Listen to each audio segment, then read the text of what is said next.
Alhamdulillah wassalatu wassalamu ala rasulillah. Segala puji dan puja kehadirat Allah subhanahu wa ta'ala. Juga salawat dan taslim kepada Nabi besar Muhammad sallallahu alaihi wasallam. Melanjutkan pada buku kita lebih dari 1000 amalan sunnah dalam sehari semalam. Dan kita akan masuk pada siang ini, semoga Allah berkahi, sunnah-sunnah ketika bertemu orang lain. Islam adalah agama sosial, agama yang penuh dengan keadilan, agama yang penuh dengan keramahan, kerapian, kesempurnaan. Islam memerintahkan kita untuk menjadi orang yang terbaik untuk diri kita sendiri, untuk orang lain, untuk lingkungan, untuk negara. Islam menyuruh kita mencari pendapatan yang terbaik. Jumlahnya pun tidak dibatasi. Prestasi dunia tertinggi, nggak ada batasan sama sekali. Seseorang mau kejar titel akademik yang tertinggi pun silahkan. Bahkan Islam mendukung seseorang menjaga nama baiknya. Dan Nabi alaihissalatu wassalam mencontohkan kepada kita bagaimana beliau menjaga nama baiknya. Dan sebelum terjadi hal-hal yang tidak baik, misalnya ada tuduhan-tuduhan atau sesuatu yang terjadi yang tidak diinginkan, kecuali yang Allah takdirkan, maka beliau menutup pintu-pintu itu. Contoh misal, beliau pernah didatangi oleh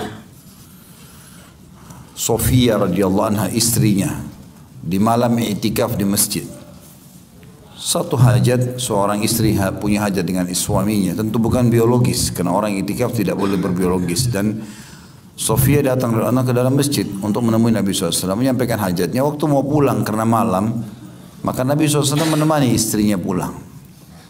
Sementara jalan menuju ke rumah Sofia, rupanya ada 2 orang dari Ansar, penduduk asli Madinah, jalan di belakang Nabi SAW sama Sofia, dan kelihatannya langkah kaki mereka lebih dipercepat. Maka langsung Nabi SAW mengatakan, ala rizkikuma, pelan-pelan aja, kata Nabi. Innaha Sofiyatu binti Huyai. Ini di sebelah saya Sofia binti Huyai. Artinya ini istriku, bukan orang lain. Karena waktu itu malam hari, gelap. Dan 2 sahabat ini uniknya tiba-tiba mempercepat langkahnya. Maka sebelum ada prasangka-prasangka, Nabi sudah tutup. Lalu mereka berdua mengatakan, Maha suci Allah. Artinya, tidak mungkin kami sangka buruk dengan anda ya Rasulullah. Lalu apa kata Nabi SAW? Ketahuilah, syaitan mengalir dalam tubuh manusia, anak Adam, seperti mengalirnya darah. Kita baca a'udzubillahi minasyaitonirrajim, datang yang satu terbakar, yang adiknya datang. Isti'adah lagi, adiknya pergi, sepupunya datang. Sepupunya lagi kita isti'adah, datang pamannya. Enggak selesai-selesai ini syaitan. Itu contoh bagaimana Nabi SAW menjaga. Begitu juga dengan Nabi SAW pernah menghadapi beberapa orang munafik, jelas-jelas enggak baik sama Nabi SAW. Nabi SAW kalau memerintahkan sesuatu pasti dicurigai oleh orang munafik. Dan mereka cari celah mana, misalnya bangunan nih, ruangan ini, dia cari, orang munafik itu suka cari celah mana yang bisa ada aibnya. Bukan dia nilai positifnya. Maka apa saja instruksi Nabi pasti disoroti sama mereka.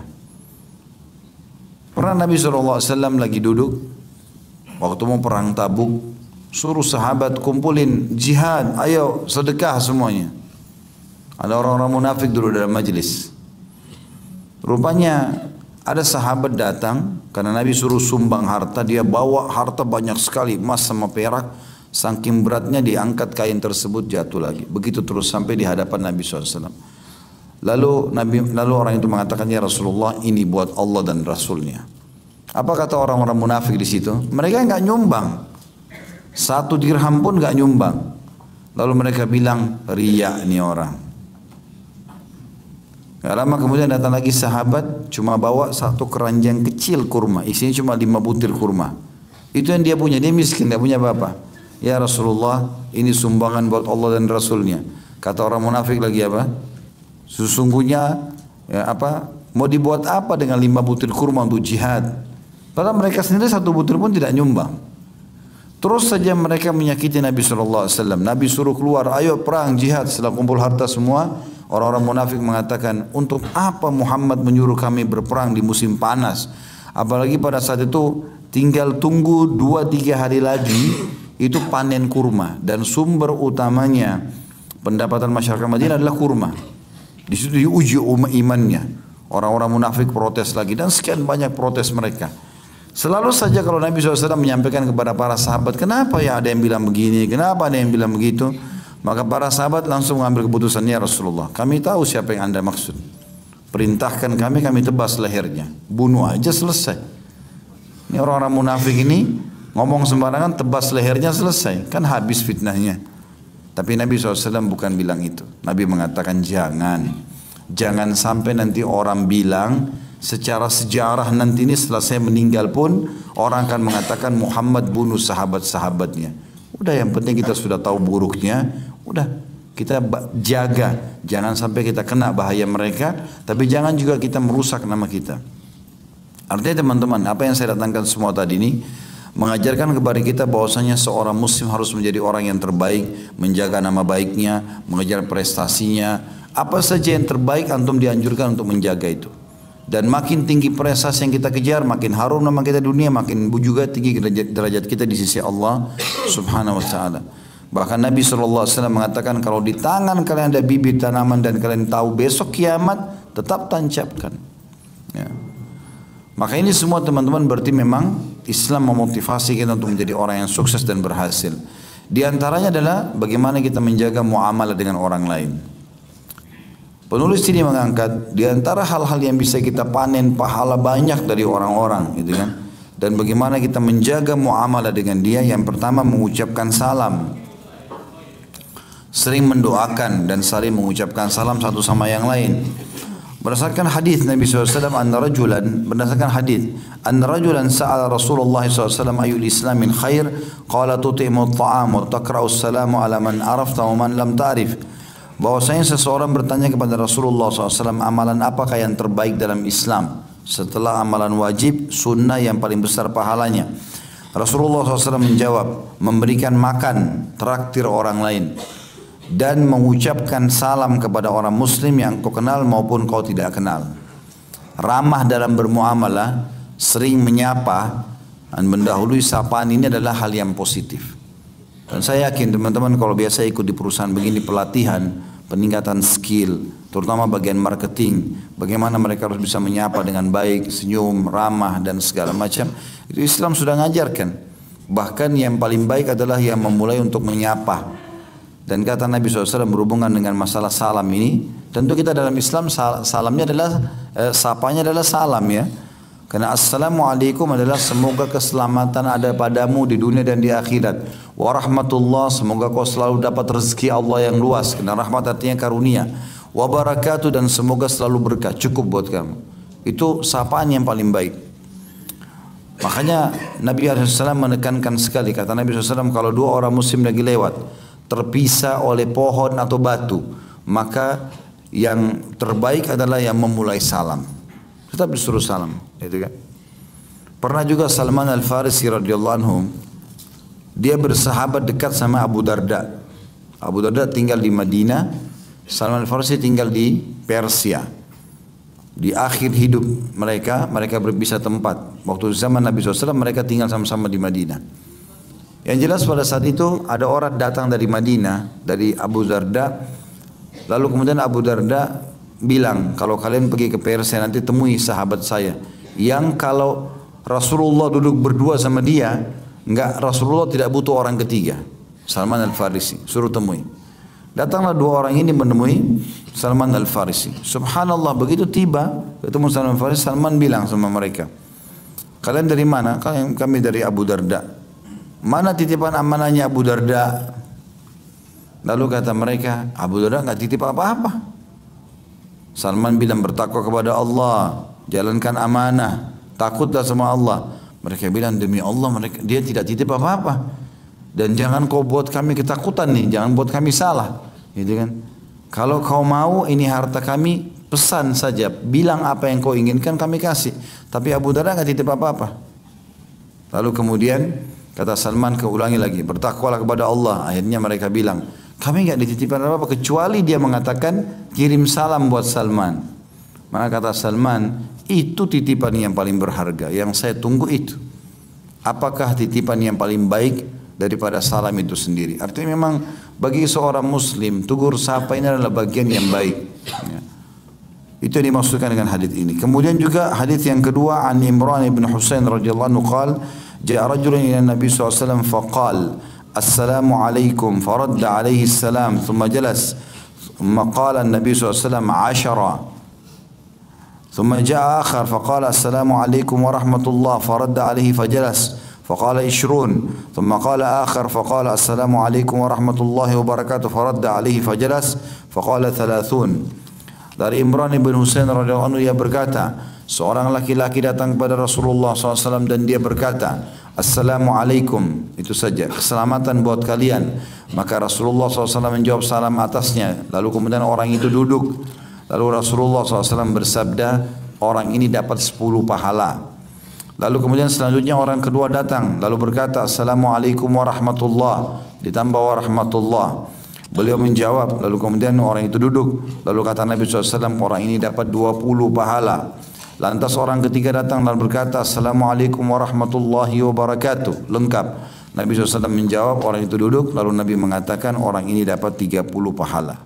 Hadis ini diriwayatkan oleh Abu Daud nomor 5195, dihasankan oleh beliau, dan Tirmidzi juga meriwayatkan di nomor 2689. Artinya teman-teman, jangan haramkan diri kita dari pahala.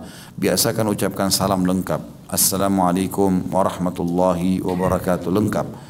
Suami istri, sama anak, sama teman, semuanya kita ucapkan lengkap. Jangan cuma ASS, ya. Apalah, ya. Walaupun sebagian ulama mengatakan kalau seseorang menulis dan niatnya lengkap, gak ada masalah, gitu kan? Masih ada yang membolehkan itu. Tapi lebih baik kalau dia tulis lengkap, gitu kan? Dan tidak disalahkan kalau orang tulis itu. Tapi kalau orang mengucapkan, ada orang kadang-kadang telepon suami istri, langsung, tolong belikan saya ini ya, tolong begini dan begitu, atau belikan saya ini, tidak ada salam, tidak ada apa-apa. Teman-teman, kalau kita telepon-teleponan suami istri sehari 3 kali aja.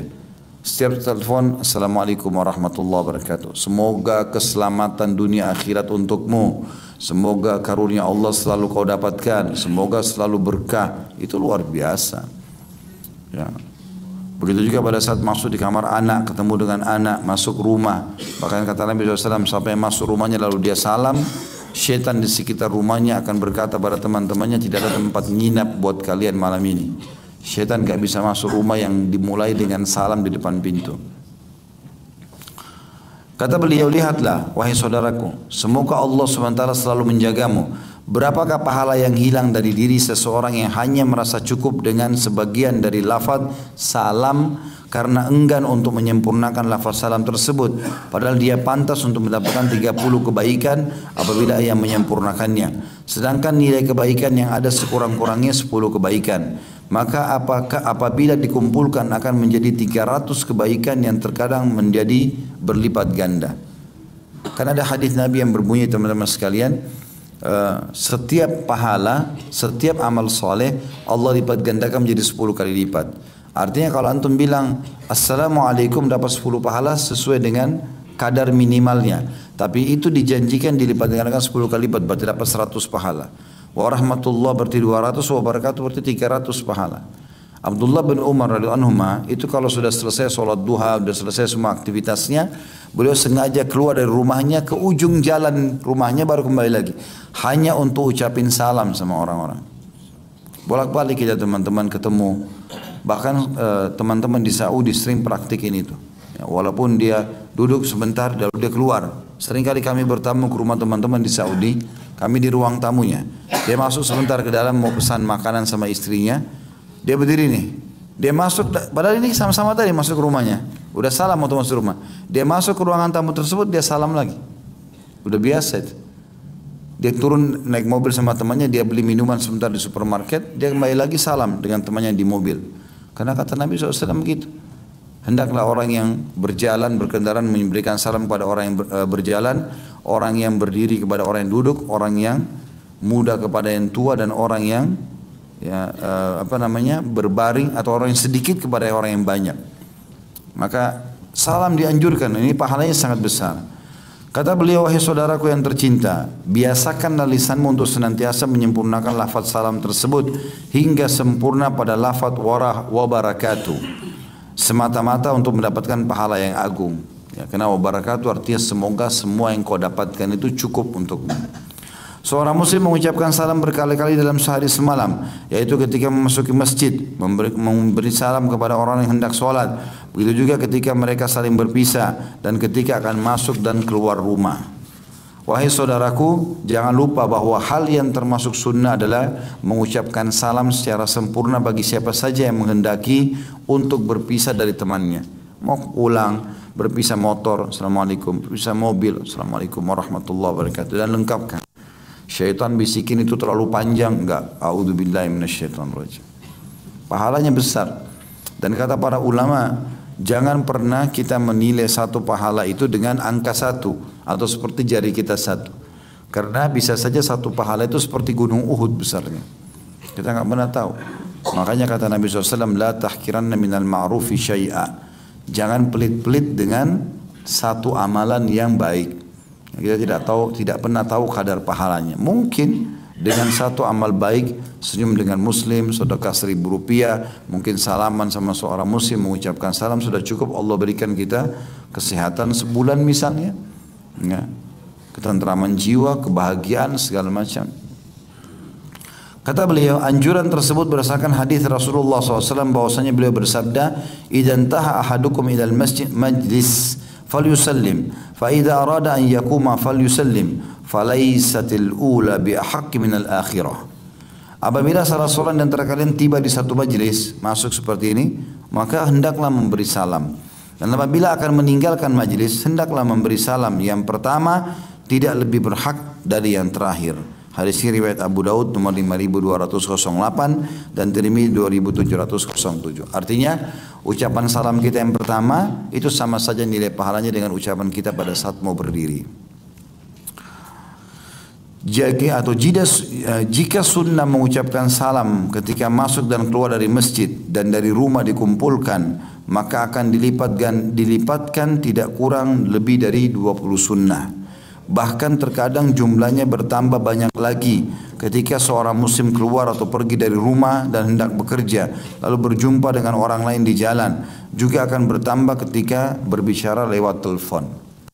Ya, ucapan lisan dengan tulisan sama pahalanya ya. Jadi kalau teman-teman tulis pun lengkap sama. Dan kalau kita terima WA atau SMS dari orang ya, kalau dia tulis pun assalamualaikum warahmatullahi wabarakatuh, kita wajib jawab. Wajib jawab. Mengucapkan salam sunnah, menjawabnya wajib. Walaupun dia tulis, kita jawab dengan lisan ya. Misalnya kita baca, ya kita baca. Kemudian kita jawab waalaikumsalam warahmatullahi, kemudian baru kita masuk ke situ. Itu yang pertama. Yang kedua, berbuka manis. Rasulullah SAW bersabda, la tahkirana minal ma'rufi syai' walau an talqa akhaka biwajhin talq. Yang artinya, jangan engkau meremehkan perbuatan kebaikan dari sesuatu apapun, walaupun kau anggap kecil. Walaupun sekedar menyambut saudaramu dengan muka yang manis. Riwayat lain tersenyum. Hadis ini riwayat Muslim nomor 2626. Kenal tidak kenal kita bisa senyum. Ya. Maka itu sangat baik, ramah dengan orang. Asal memang papasan wajah dia pas ke wajah kita, kita senyum saja. Tidak ada sesuatu yang dilarang di situ. Kecuali kalau dasarnya memang ada niat-niat yang tidak benar. Ya. Antum naik di lift sengaja lihat ada perempuan cantik, sengaja senyum. Dengan tujuan memang lain, niat untuk mendukung syaitan. Maka enggak boleh gitu kan. Tapi kalau sama jenis laki-laki sama laki perempuan bagus sekali menyapa, senyum, ini sangat baik. Maksud dalam masalah ini adalah berjabat tangan, tapi ini sesama muslim, sesama jenis ya. Laki-laki sama laki-laki, perempuan sama perempuan, atau kalau lawan jenis tapi mahram. Baik itu istri, suami, orang tua, ya, paman, tante, ponakan, semua ini. Sesuai dengan sabda Nabi SAW, "Ma min muslimaini yaltaqiyani fayatasafahani illa ghufira lahuma qabla an yatafarraqa." Tidaklah dua orang muslim saling bertemu lalu keduanya berjabat tangan, melainkan diampuni dosa keduanya sebelum keduanya saling berpisah. Hadis ini riwayat Abu Daud nomor 5212, Tirmidzi 2726, Ibnu Majah 3703. Biasakan salaman. Ya, dalam hadis lain dikatakan tidak ada seorang muslim, ya, dua orang muslim bertemu lalu kemudian mereka salaman, kemudian keduanya menarik tangannya kecuali berguguran dosa-dosa dari mereka berdua. Apa susahnya salaman satu sama yang lain? Ya. Wahai, kata beliau Imam Nawawi berkata rahimahullah, ketahuilah bahwa musafaha atau berjabat tangan sangat dianjurkan untuk dilakukan kepada sama muslim pada setiap kali pertemuan keduanya. Wahai saudaraku yang mulia, kata beliau, bersungguh-sungguhlah untuk senantiasa menjabat tangan saudaramu ketika bertemu dengannya sambil mengucapkan salam kepadanya. Jadi gabungkan dua pahala. Assalamualaikum warahmatullahi wabarakatuh sambil salaman. Dua-duanya pahalanya besar. Mengucapkan salam tadi pahalanya besar, juga ini menggugurkan dosa. Bersungguh-sungguhlah untuk senantiasa menjabat tangan saudaramu ketika bertemu dengannya sambil mengucapkan salam kepadanya, dan hendaklah engkau menyambutnya ramah, juga memberi senyuman ramah pada wajah. Dengan berbuat demikian, terdapat 3 sunnah dalam penggambaran di atas yang diterapkan seorang muslim sekaligus pada satu kesempatan. Senyumnya, ucapan salamnya, salamannya. Ya. Semua itu adalah pahala yang besar. Kemudian yang keempat, kata-kata yang baik. Allah subhanahu wa ta'ala berfirman dalam surah Isra, surah 17 ayat 53. A'udzu billahi minasyaitonir rajim. Qul li ibadiyalladzina yaqulu allati hiya ahsan. Innasyaitana yanzagu bainahum. Innasyaitana kana lil insani aduwwan mubina. Katakanlah kepada hamba-hambaku, hendaklah mereka mengucapkan perkataan yang lebih baik atau benar. Sungguh syaitan itu selalu menimbulkan perselisihan di antara mereka. Sungguh syaitan adalah musuh yang nyata bagi mereka. Jadi kata para ulama tafsir yang dimaksud dengan yanzagu bainahum, syaitan masuk di antara mereka sehingga berselisih adalah syaitan selalu mengingatkan kita kata-kata yang menyakitkan dari pasangan hidup, dari teman, dari orang tua, dari anak, dan membuat kita lupa dengan kata-kata yang baik. Makanya cara melawannya adalah baca isti'adzah billahi minasyaitonir rajim, a'udzubillahi minasyaitonir rajim, dan kemudian perbanyak kata-kata yang santun dan baik. Seperti memaafkan, membalas intonasi yang tinggi dengan intonasi yang lebih rendah. Itu semua akan menutup pintu-pintu syaitan. Juga sabda Nabi SAW, wal kalimatu tayyibatu sadaqah. Perkataan yang baik itu dinilai sedekah atau pahala yang besar. Hadis riwayat Bukhari nomor 2891, 2989 dan Imam Muslim 1009. Kalimat yang baik meliputi zikir, doa, salam, sanjungan tulus, ya. Akhlak terpuji. Sanjungan ini pada prestasi dunia, ya. Jangan menyanjung kalau dalam ibadah, nggak boleh. Pernah ada seorang sahabat melihat sahabat yang lain sholatnya khusyuk sekali, bagus gitu. Maka dia bilang di hadapan Nabi SAW, ya Rasulullah, saya cinta sama orang ini, luar biasa ibadahnya, bagus sholatnya. Kata Nabi SAW, kalau kau perdengarkan dia, kau telah membinasakannya. Jangan puji ibadahnya. Kalau dia khusyuk dalam sholat, dia rajin bersedekah, jangan puji itu. Kalau kita maksimal mau katakan, bilang Masya Allah. Gitu kan? Jangan bilang, oh kamu tadi waktu sholat khusyuk sekali ya. Misal. Atau kamu itu kayaknya sedekah banyak sekali. Itu membinasakan dia. Jangan dipuji masalah ibadah. Tapi kalau prosesi dunia silahkan. Kamu sekolahnya bagus, tinggi, titelnya gini dan gitu. Dan ini dunia nggak ada masalah. Akhlak terpuji dan tingkah laku baik. Saya ulangi, kalimat yang baik meliputi zikir, doa, salam, sanjungan tulus, akhlak terpuji dan tingkah laku yang baik. Bagi manusia, ia merupakan amalan yang bisa memikat, melapangkan dan menenangkan hati. Ia adalah cerminan hati mukmin, baik berupa cahaya, hidayah ataupun taufik. Artinya setiap kali orang muslim berbicara yang santun, baik, ramah, itu balasannya orang pasti akan sama. Responnya sama. Kita memukul, balasnya pukulan. Kita tersenyum, balasnya senyum. Umum sudah seperti itu. Kecuali orang yang sedang kita hadapi tidak normal. Kita lagi senyum, dia balas dengan marah. Aneh itu. Atau kita ramah, malah dia kasar. Itu aneh. Mungkin dia tidak normal orang itu. Ada sesuatu yang dia tanda tanya dalam hidupnya. Wahai saudaraku yang mulia, kata beliau, apa terfikir olehmu tentang seluruh umur hidupmu dari pagi hingga sore untuk senantiasa diwarnai dengan kata-kata yang baik? yakni baik saat bergaul dengan istrimu, anak-anakmu, tetanggamu, sahabat, teman atau pembantumu, maka seluruhnya mesti dihiasi dengan kata-kata yang baik. Ya. Ini poin berhubungan dengan masalah bagaimana bermuamalah dengan orang lain. Baik, insyaallah supaya itu tidak terlambat kembali kerja. Subhanakallahumma bihamdika asyhadu an la ilaha illa anta astaghfiruka wa atubu ilaik. Wassalamualaikum warahmatullahi wabarakatuh.